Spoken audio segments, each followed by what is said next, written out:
Hello, Fitz. Welcome to the show. Thanks for having me, John. Oh, it's my pleasure. You know, recently when I've been talking to authors, I've been doing this for about 6 months now, I want to start with getting to know the author a little bit better. So give a backstory on your life and everything. But I was looking at your books, and I'll bring it up here on this little mini screen over here. And I was really moved by what you've been writing about. I looked at My Noisy Cancer Comeback, which was released in 2020. And then this year, 2023, you had your Healthy Cancer Comeback Journal. And over here, your Healthy Cancer Comeback Sick to Strong. I think there's a companion book. And of course, there's a cookbook, and we may touch on that as well. Okay. So instead of asking you to talk about your life, since your books are basically that, please tell me about your books. Yeah, so I'll tell you in order of the ones I'm most excited about right now, because the Cancer Comeback series is a 3-pack.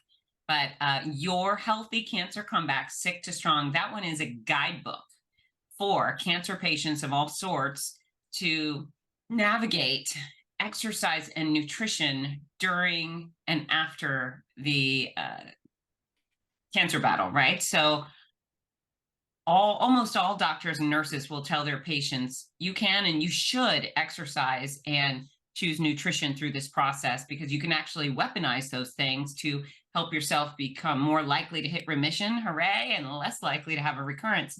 So on top of Western medicine, exercise and nutrition is incredibly powerful, and there's some wild studies that would convince most cancer patients that they need to get up and keep moving. But none of those medical professionals ever tell a cancer patient exactly how to do it. And so I decided when I was going through cancer, and boy, was I brutalized by my treatment.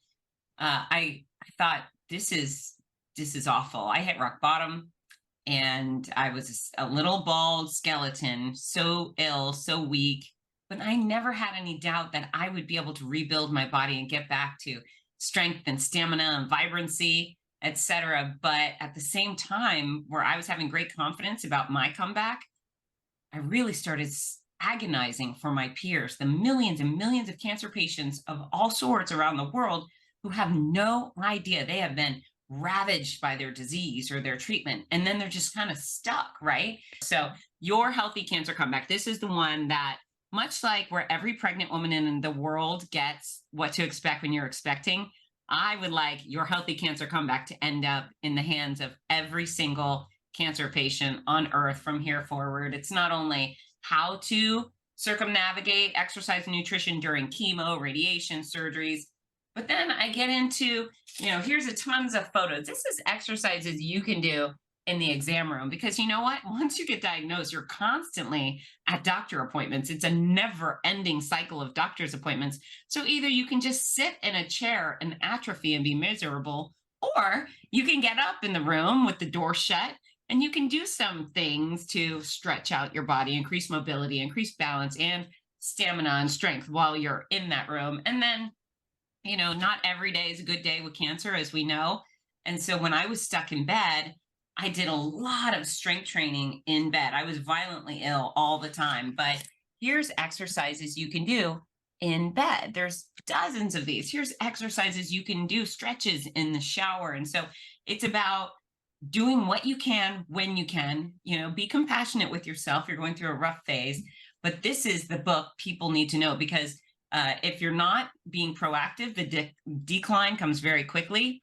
And if you're not savvy, you may never fully return. So that's Your Healthy Cancer Comeback. And that's the one, that's a number one. Folks, I hope none of you listeners have cancer, but if you love someone or care about someone with cancer, this is a perfect gift to get them, and pretty affordable too. The Healthy Cancer Comeback Journal is the companion, and not only is it full of a place for you to put all the diagnosis details, but it's full color and it's full fun. You can use the cathartic method of writing about your friends, family, faith, your feelings. But then there's a bunch of fun stuff, because even though cancer was hard, we still had a lot of laughs in my world. What celebrity do you look like bald? For me, as I was told on the regular basis, I look exactly like crazy Britney Spears. That was very funny. And, have you nicknamed your port? And just, a ton of great prompts for people that are going through it to get through it.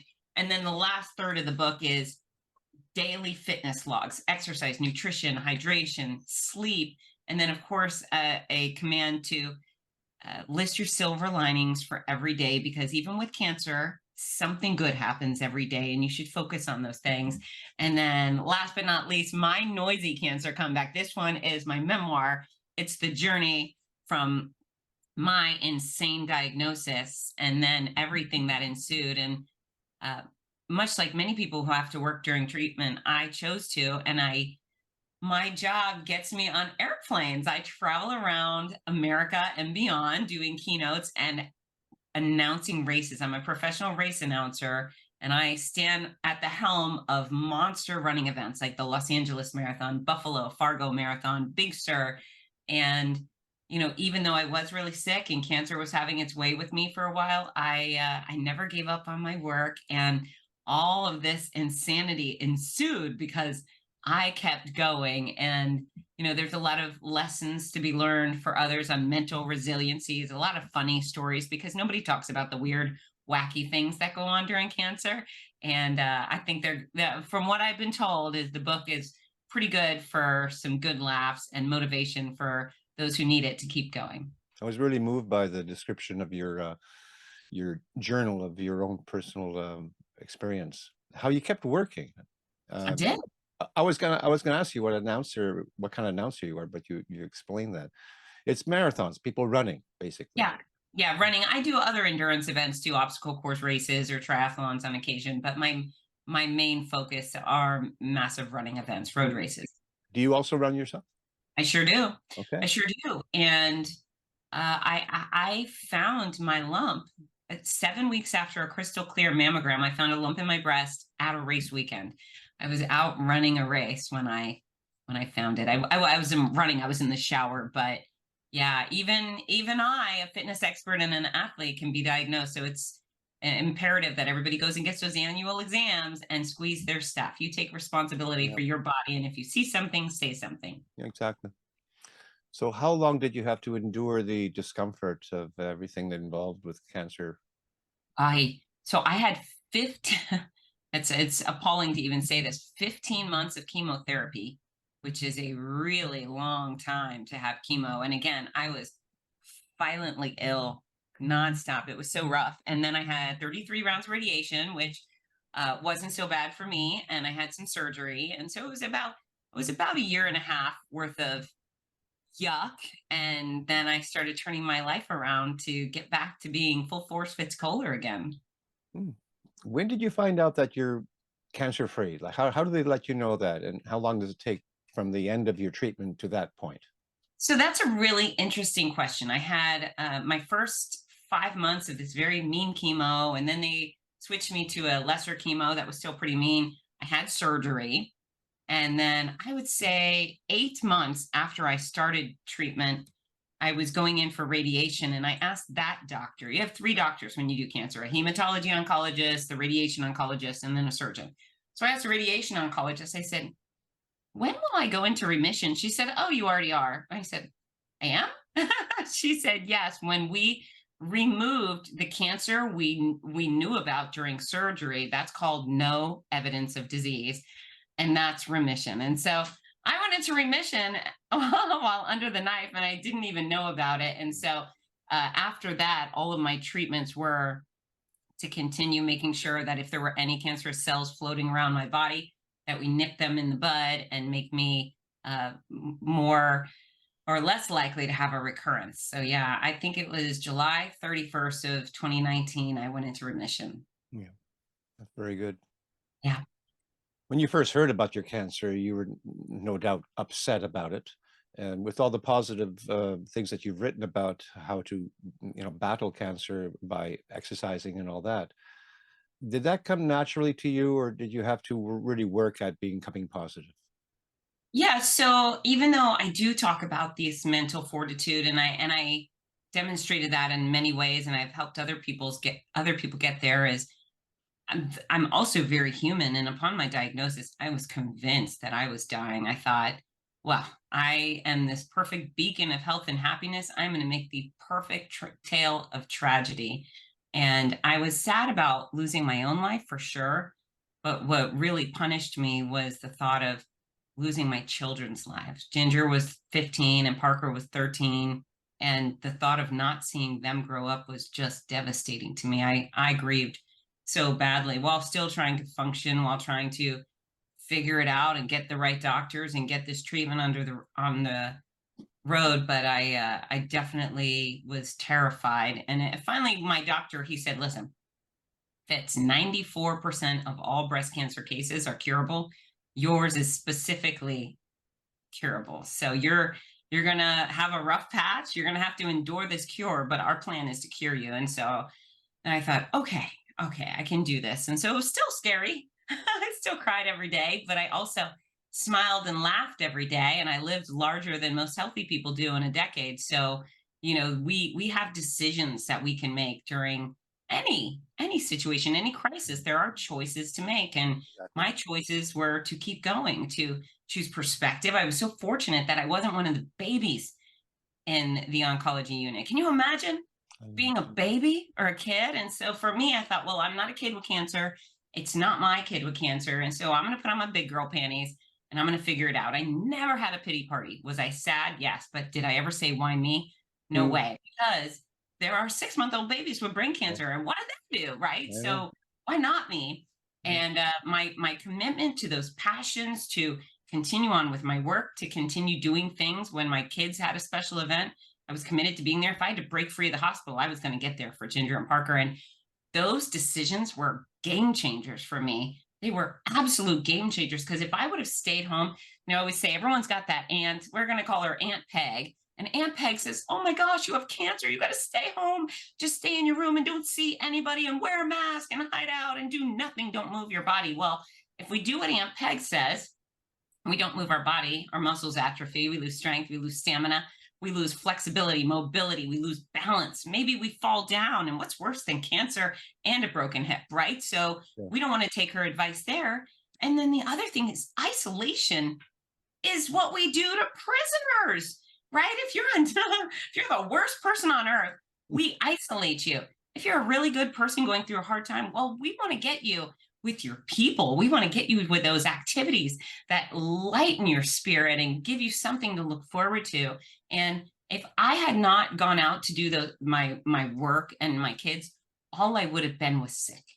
Hmm. All I would have been was sick. But I had, dozens of times where I got on these planes. Can you imagine getting on a plane, many planes with a stomach bug? That was my journey. And I would figure it out because I knew once I got to those locations, my day went like this. I'd get to wherever I was going. My race directors had often hooked me up with some IV fluids because I needed that. I was very dehydrated.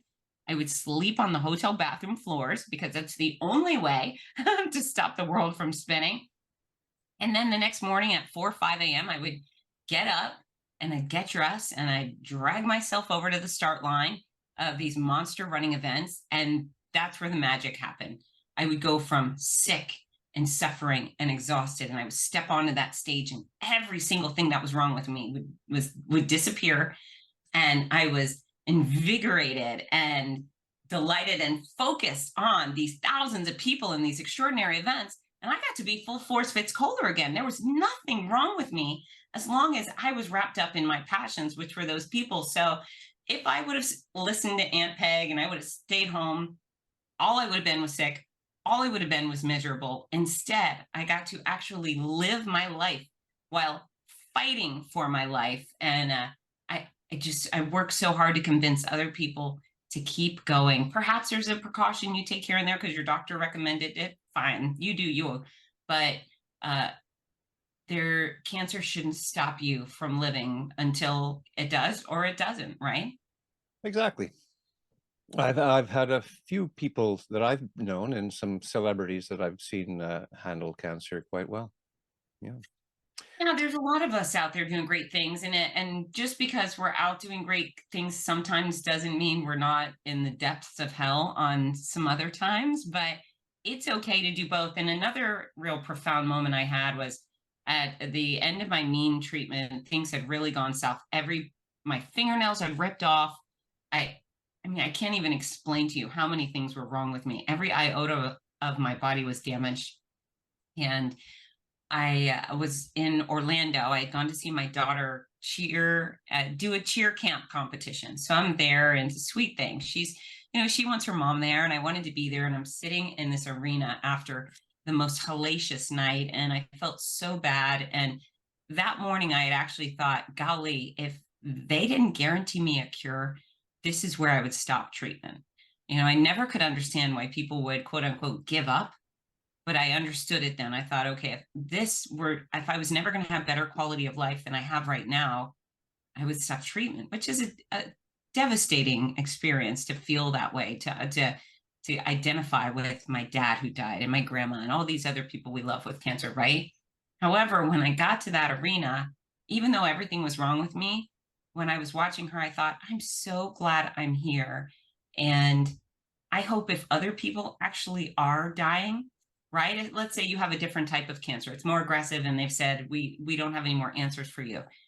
Well, do you want to spend those last few days just sitting in your room alone, or do you want to go I don't know, live your last few days? That's what I thought. I thought I would hope that if I was dying at this point, that they would still bring me out, or I would still get here, because this was a really special Yes. experience. And when your days are numbered, you really start focusing on the quality moments within those days. So, I mean, there's just so much to talk about. And I think with cancer, everybody talks about, you might be sick, and you might be bald, and you might be tired. And I was all of those things.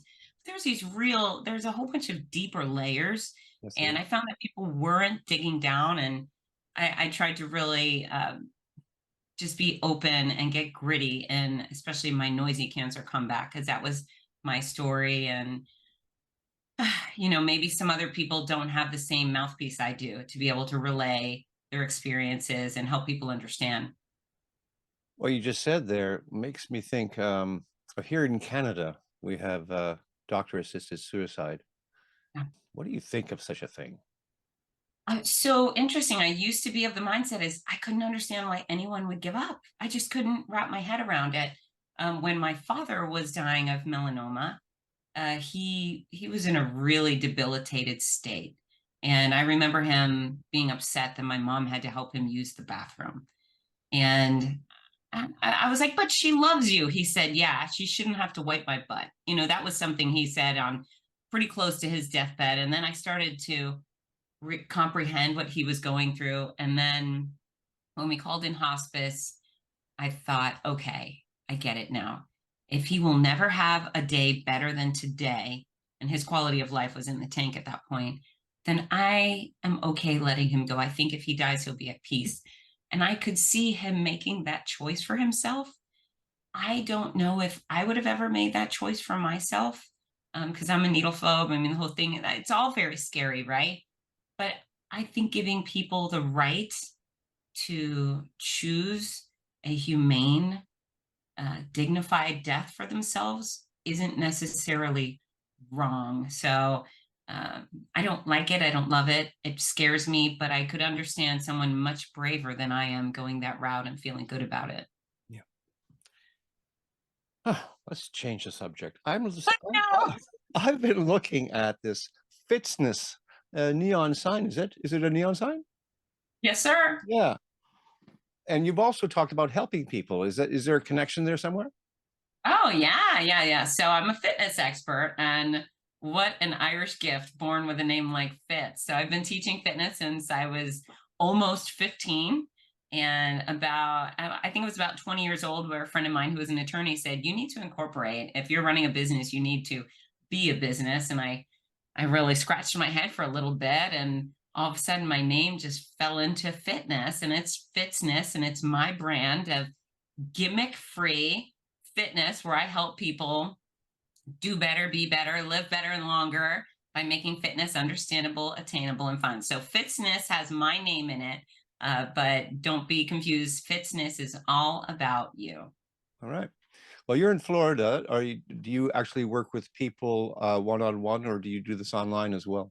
You know what? I have some executive clients that they pay a big chunk to have me at almost their beck and call. Those are remote appointments. I don't do any personal training. All the work I do right now really is focused on mass impact. That's where my business has gone since I was 20 is, teaching for 20 people on a Wednesday night was fun when I was a kid, but very unsatisfying when I'm on television, when I'm on a podcast or in the newspaper, on the radio. I get to reach out and help massive amounts of people live better and longer. So my entire business has been changed on mass media for decades, and I like it better this way. So I don't really do private training. I do have a few executive clients that are willing to invest, but I'm different than the girls at your gym. Okay, good, good. There's that first book that I understand you co-wrote with someone. It's a How to Get a Flat Belly cookbook, something. The Everything Flat Belly Cookbook. Mabilisa Acevedo was my content editor. So she reviewed everything, and she's a delightful woman. She's a registered dietitian. But yeah, that one, it's interesting. I was hired to write that from a publisher, and I had a literary agent. And you're interested in the book publishing process, I'm guessing. Is that, yeah? Well, I'm interested in anything you have to say about your books Yeah. or book publishing for sure. Yeah.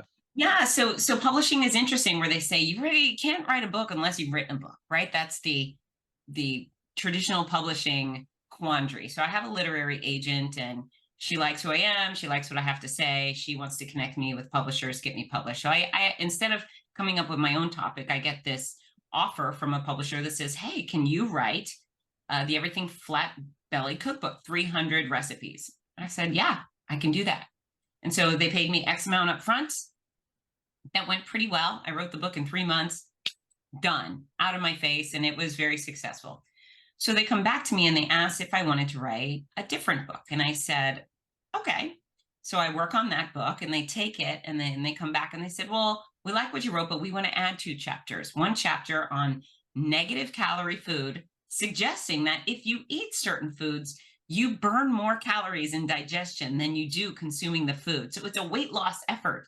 And then the other chapter they wanted to include was on weight loss supplements you should take. And so I reached out and I said, well, no, because number one, negative calorie foods don't exist. And number two, there are no real weight loss supplements that aren't terrifyingly dangerous, but most of them are just gimmicks and scams. And I wouldn't lie to people. And they said, well, we want this because this will sell. People will buy the book if we're promising them they can lose weight with these with these Hmm. tricks. Wow. And so I said, absolutely not. You will not publish a book with my name on it with those lies. And they said, okay, Missy. And what they did is they paid me the upfront fee. They took my name off of my book, and they hired a hack registered dietitian and put her name on my book. And they were entitled to do that because my literary agent had allowed them to list me in the contract as freelance writer versus author. So if I were listed in the contract as author, they wouldn't have been able to screw with my words, but I wasn't. So I got paid, and they took my book and they published it under somebody else's name. And I was livid. I was livid. And I fired the literary agent. I don't know if that was a good or bad decision, but it was something I had to do because I felt like I was really put in a bad position that was, very hurtful and frustrating to me. And then I took a break from book writing, and I was just focused on other things, a lot of keynote presentations and so forth. And finally, when I started writing my Noisy Cancer Comeback, I thought, I'd like to write another book. And I considered going with a traditional publisher for about 2.5 seconds. And then I thought, F that. No, thank you. I am not going to deal with their corrupt garbage, let them twist my words, let them change my content. Traditional publishers take forever. And I've produced other things independently that have been smash hits. So I decided I'm doing this myself. And so I relied on expert advice, and I hired experts. I hired professional editor, professional cover design, a professional layout design. I didn't rely on my own skills in design because they stink. And it all went really well, and it turned out exactly how I would have wanted to. But yeah, that first book I'm very proud of, and it Good. opened some doors. But I you mature. When you know better, you do better, right? Of course. Does it work if you follow it, if you cook stuff that in that book? Well, here's the deal. Even though I'm a fitness expert and I want everybody to exercise, you simply cannot be fit without exercise. Of course. However, you can be really lean without exercise. Your weight is almost exclusively determined by what you put in your mouth, consumables, beverage, and exercise. So I teach the exact formula for weight loss. That's what I call it. It's based off science, numbers, a little bit of math. If people go to the cover of Fitzness.com, you can learn how to eat exactly the right amount of the right food for the size that you personally want to be. So weight loss or weight management is really not so complicated. When people read this article, they go, gosh, it can't be that simple. And I'm like, yeah, it's that simple. And so, yeah, those recipes, I stand by them. They're great recipes. And the real trick to satisfaction when you're changing your eating habits is trying to get the tastes and textures that you love without all the excess fat and calories. And Sure. you can do that with the Everything Flatbelly Cookbook. Yeah. For me, and maybe others like me, it's not about losing weight. It's redirecting where the weight is.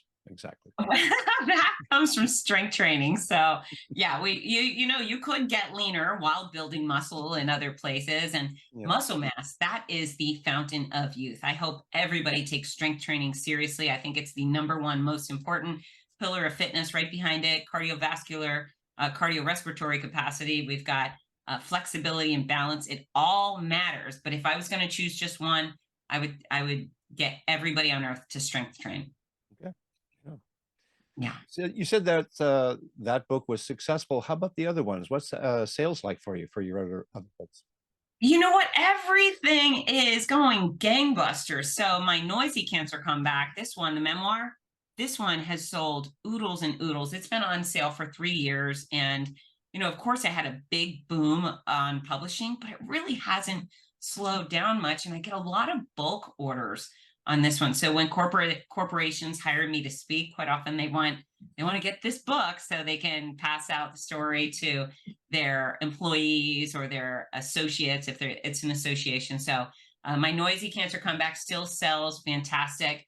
Your Healthy Cancer Comeback, it's doing very well. And so I do a lot of sales on Fitzness.com, my own site. But when people do reach out to my site, and there's a place where they can say who to make the book out to. And I sell a lot of these as gifts. People purchase them for someone they love and care about.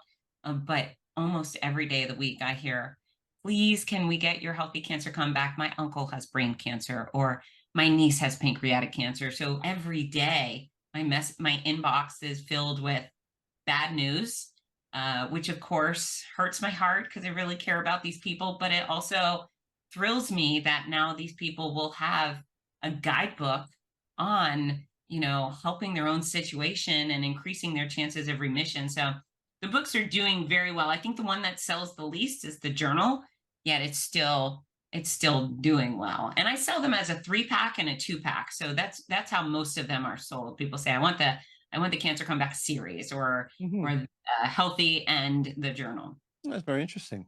Yeah. Of course, you can order author copies at a reduced price. You pay for shipping, but is that what you do? Like order a whole bunch and then take care of the sales yourself?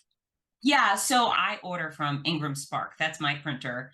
And so I order, I think I have 100 books on my shelves and then I sell them at their retail cost. And of course, the profit's built in between the two. Mhm. And I sign all of them. In fact, not Yes. only do I sign every single book that leaves my office here at Fitzness, but I also include free gifts. So everybody gets a little sticker, the I Can Do Hard Things sticker, or the Comeback King or Comeback Queen sticker. I personalize it all. I wrap it beautifully, just because if it's coming straight from me, I want my recipients to receive the package in the mail and go, oh, wow, this is something special. And, Yeah. it's a little like Christmas when you open something that's pretty. So I try to go a little bit above and beyond because I love them so much. And especially when it comes to cancer, I want those people to have, a bright spot in their day. Wow. That's some really good advice right there. Oh, thanks. Great. Well, we've spoken quite a bit at length of your books. If you have any last words you want to toss in there about your website or anything else you want to say? Yeah, I would love that. So fitzness.com is my home base for everything. That's Fitz as in zebra, NESS.com. You can come and get oodles of free guidance on living better and longer, that exact formula for weight loss. There's hundreds of free workout videos. There's recipes and all sorts of interesting, healthy tidbits and news you can use today to become more fit. I also sell the books there. I have an online course, Fixing Your Life with Fitzness. And I'm on social media at Fitzness on Instagram and YouTube and Facebook. And I love connecting on LinkedIn as well. But this is the deal I want to make with people is if you follow me, I promise quality content in return. But really what I prefer is for you to connect with me, use the comment section or private message and say, I heard you on John's book podcast and I wanted to say hello because I would much rather have friends than followers. So please, let's connect. Wonderful. Wonderful. Well, this has been a delightful conversation, Fitz. It's been a pleasure meeting you. You as well. Thank you for Okay. having me on your show, John. I Yeah. appreciate it. And I wish you all the success in the future. You take care now. Thank you. Bye-bye.